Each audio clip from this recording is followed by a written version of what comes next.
So I think that's something that I can improve on.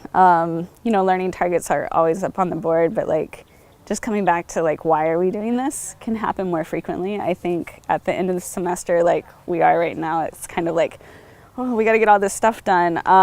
So it's something that I can improve on, but I think referencing it, having it visually, referencing it vocally, reminding students in like do laters or do nows when they're going to use this, like, oh, and the analysis question later, so I think just exposure, like repeating it as many times as possible, or like even in the small group on the back table, just like, okay, the reason we're doing this is you're comparing these things. And I think just repetition for kids, and they kind of get it. So, but I can improve on that.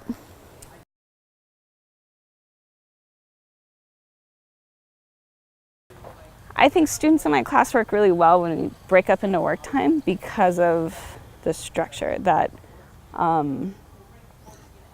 took a lot of time to set up in the first quarter.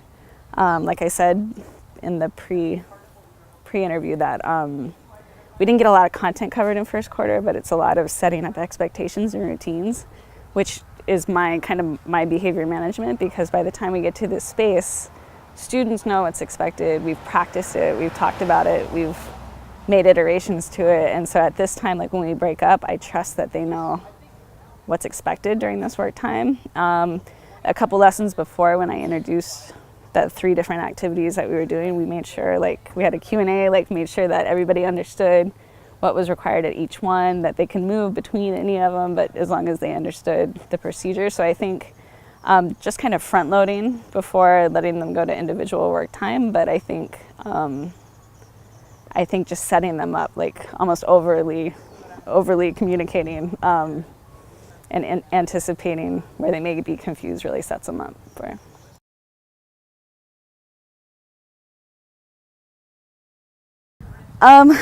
Yeah, it takes a lot.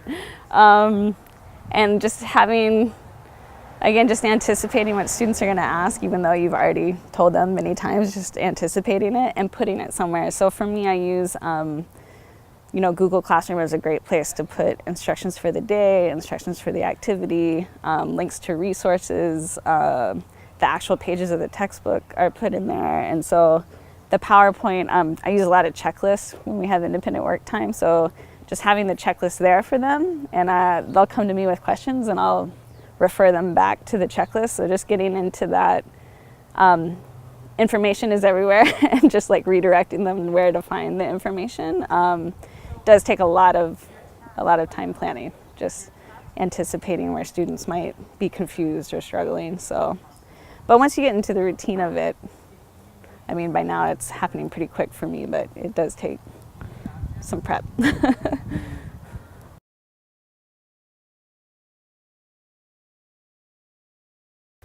Behaviors come out of not being engaged, not knowing what to do, or feeling that they're not able to do it. So those are kind of like the 3 I try to cover for. So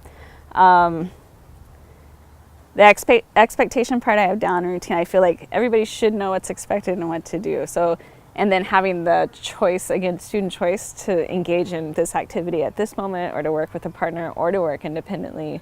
I think they can kind of choose where they're at. And for this lesson, I think it went pretty well. What's hard is there's a lot of adults in the room. And so for students with like PPT support or one-to-one, just being able to, I want to still be a part of that conversation. So a student was excused and I wasn't sure why. So just making sure that I'm just aware of all of the students and adults, and even minor misbehaviors that I don't catch. Just kind of staying in the loop, and also having a time to talk to that student too. I think I had 3 boys that were off task during the discussion, just making the point to check in with them at one point in the class, like, hey, I noticed this, what's going on? And just really having that, even though I did call them out in front of the whole class, but having the conversation one-on-one, like what's up? Why would you do that today? I think I get a better response from them, and kind of like, oh yeah, I shouldn't have done that kind of thing. So I think checking in with students and then making sure that they're engaged in the material, and then having that structure helps manage behavior.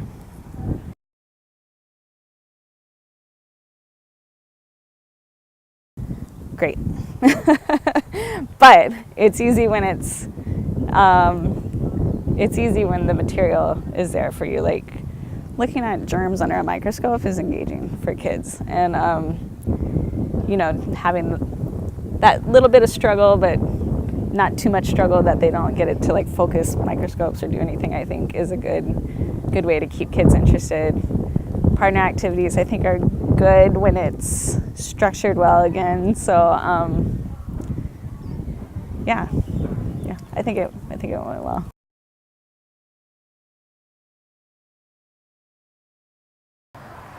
It's interesting. I'll see if they found it meaningful later. I wish we could have had, and that's one of the challenges that I have, is having more discussion and having students share openly like what they're thinking. That connection between what we were doing in our essential question, we didn't really get very deep to.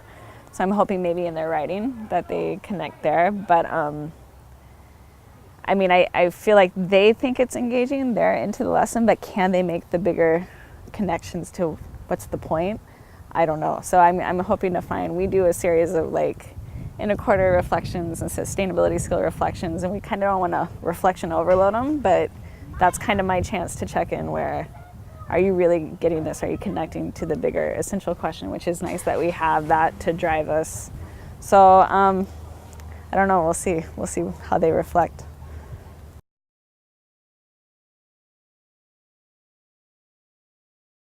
I think having closure, like more time, like maybe managing time better would be nice, because I would like to, at the end of all these activities, come back and like really sit down and like, what did we notice? What were we doing between the three of them? Kind of have that discussion and give more time to it. Often I feel like we don't have closure because there's always something constantly moving on. So having that really nice, solid, like time to talk as a class, and not even just about content, but like, how did we do during these activities? How did we do? Do we respect the material? Do we respect each other? Kind of thing. That's something that I would hope to add in future units. So.